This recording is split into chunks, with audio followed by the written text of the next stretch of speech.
তোমার চোখের ভেতর যে সমুদ্র, আমি সেখানে ডুবে যেতে চেয়েছিলাম। তোমার হাতে যে আলো, আমি তাতে নিজের অন্ধকার ছুঁয়ে দেখেছিলাম। কিন্তু তুমি জানলে না কেমন করে আমি আমার সব স্বপ্ন খুলে রেখেছিলাম তোমার সামনে। তুমি ফিরলে না।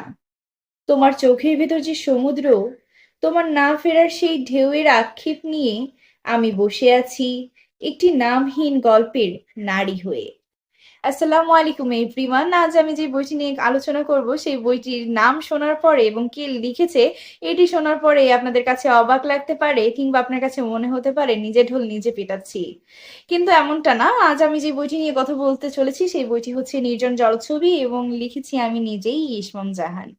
সচরাচর আমি যে জিনিসটা খুব খেয়াল করি, লেখক কিংবা কবি বর্তমান সময়ে এসে আমরা নিজের বইটা প্রমোট করতে না বেশ লজ্জা বোধ করি, অথবা নিজের ভিতরে সংকোচ কাজ করে যে আমি সুন্দর করে আপনাদের সামনে উপস্থাপন করতে পারবো কিনা।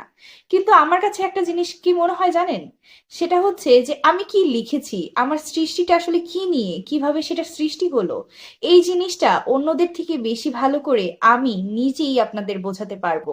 কিংবা আমি যে সৃষ্টি করেছি, কি অনুভব করে সৃষ্টি করেছি, সেটা আমি সবার থেকে ভালো আপনাদের সাথে উপস্থাপন করতে পারবো। সেখান থেকেই মনে হলো যে এই বইটা আসলে কি নিয়ে এবং এই বইটা কেন আপনারা পড়বেন বা কারা পড়বেন সেটা নিয়ে একটু আলোচনা করি। যেহেতু আমার নিজের বই, রেটিং তো অবশ্যই দিব না। রেটিং দিলে আপনারা আমাকে পিটাবেন ধরে যে নিজের বই নিজেই রেটিং দিচ্ছে। কিন্তু আমি তো এতটুকু বলতে পারি যে এই বইটা কারা পড়বেন এবং কেন পড়বেন। আমার এই বইটা মূলত হচ্ছে কাব্যগ্রন্থ। এখানে রয়েছে মোট ৫৪টি কবিতা এবং প্রত্যেকটি কবিতাই কিন্তু বিষাদময়।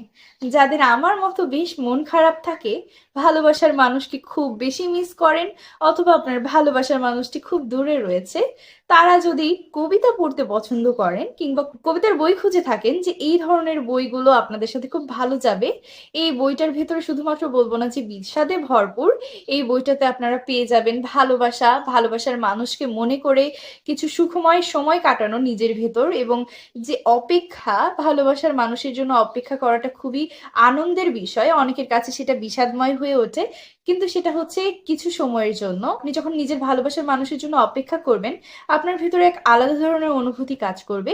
আমি সেই অনুভূতিগুলোকেই আমার কলমের মাধ্যমে এই বইটাতে ফুটিয়ে তোলার চেষ্টা করেছি।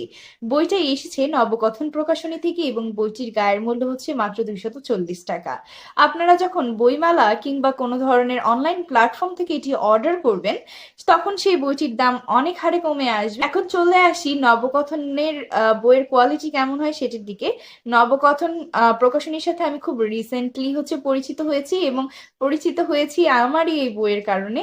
আমি বলবো যে আমার হিসেবে, আমি যেহেতু অনেক বই পড়ি এবং বইয়ের কোয়ালিটি নিয়ে কথা বলি, সেখান থেকে নবকথনের বইয়ের কোয়ালিটি গুলো যথেষ্ট পরিমাণে ভালো।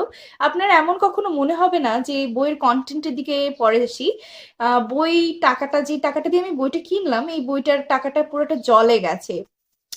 নিজের বইয়ের প্রশংসা কিংবা প্রকাশনের প্রশংসা করছি না। আপনারা একবার হলেও নবকথনের যে বইগুলো রয়েছে সেগুলো একবার ধরে দেখবেন, আপনারা তখন নিজেরাই কিন্তু আমার সাথে অ্যাগ্রি করবেন যে না, ও সত্যি কথা বলেছিল।